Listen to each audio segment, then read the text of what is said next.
This mystery of the Lord's ascension is in some ways the most difficult of the various aspects of Jesus' life that we have to encounter. After all, it says he was taken up into heaven. Where did he go? I mean, as far as you can tell, there's no end to it. You know, the church has always taught that heaven is not a place, not a physical place, but a state of being. If that's difficult for you, join the club. The important thing about the feast is presented to us in both of the readings that we've heard. In the reading from the Acts of the Apostles, which begins in the first book, the first book was the Gospel of Luke. The Acts of the Apostles is the second volume of St. Luke's work. He says, in the first book, I told you about all the things that Jesus said and did. And now I tell you about what the first community that followed him had to do. And we find here right away the twofold aspect of this great mystery. Both that Jesus is gone and that he remains with us. St. Mark's Gospel, which we just heard, is the shortest of the four. So he leaves out a few things that have to be supplied by the other Gospels. So if we turn to Matthew's Gospel in the same place, Jesus plainly says, "Behold, I am with you always, even to the end of the world." And that's the essential aspect of what we're celebrating today. Jesus may go away, he may disappear, but he is always with us. We have that experience in our own lives. We know that there are great losses that we suffer. People die, they go away. Things happen in our lives which are broken, that leave us wondering about God's presence. And we think of the people perhaps that we have lost in one way or another, but they always remain with us. Love is stronger than death.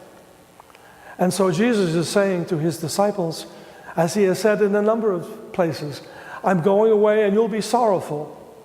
You'll be sorry because you don't have me nearby anymore. But I am with you. So there are the two aspects of Jesus. His disappearance.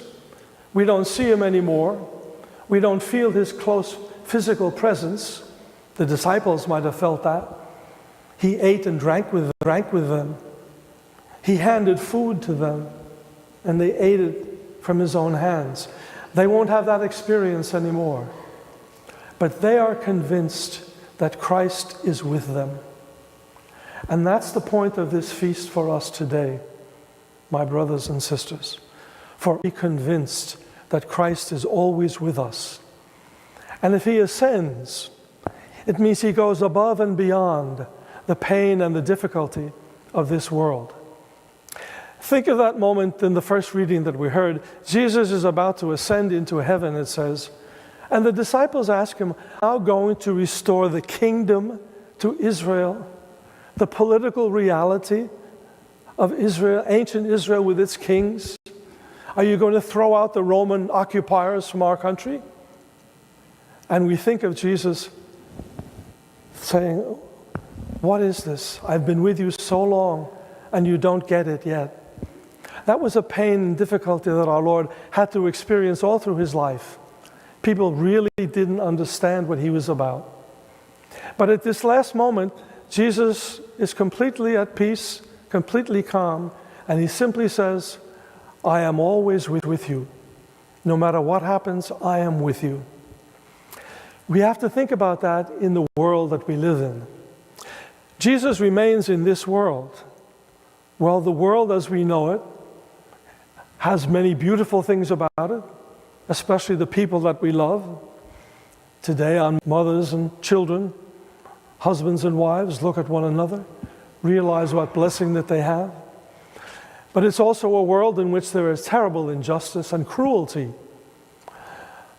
The terrible pain of people who are refugees, immigrants, going to strange countries that they've never seen before. Somebody who was born in this country and is deported to Mexico, doesn't speak the language, doesn't know the culture. Children are separated from their parents at the border. That's the horror and the evil of this world, in this world. We, along with them, have to maintain our faith that Christ has ascended above all of that, and we ascend with him. Yes, we still experience it.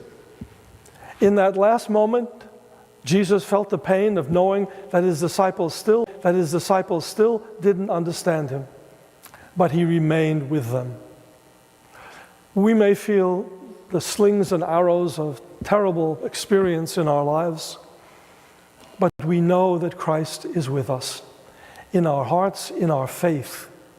And that is what carries us along. That's what makes it possible for us to go on, if we really believe that Christ is with us. So on this feast day, we, along with Christ, are in this world and above this world. We experience what is painful and difficult, but we know that Christ, who has ascended before us, has taken us with him. We are there with him, and he is here with us. It's a strange kind of mixture, maybe contradiction, you might think, but it's the reality of our faith. The faith that Christ, who conquered death, conquered all that the world could throw at him, and came up on top. And so he ascended above it all. That happens to us as well. It may not feel that way when we're going through the difficulties and pains of ordinary everyday life, who we be, in whatever aspect of life we may be. But we know certainly, for sure, Christ is with us. And we carry his words, carry those words around with us. You know, there are things in the Bible that are very short and simple. We can memorize and we know them, we recognize those words, and we carry them with us always. So when we leave church today, and in the coming days, and in all our days, do not forget that Jesus said, "Behold, I am with you always of the world."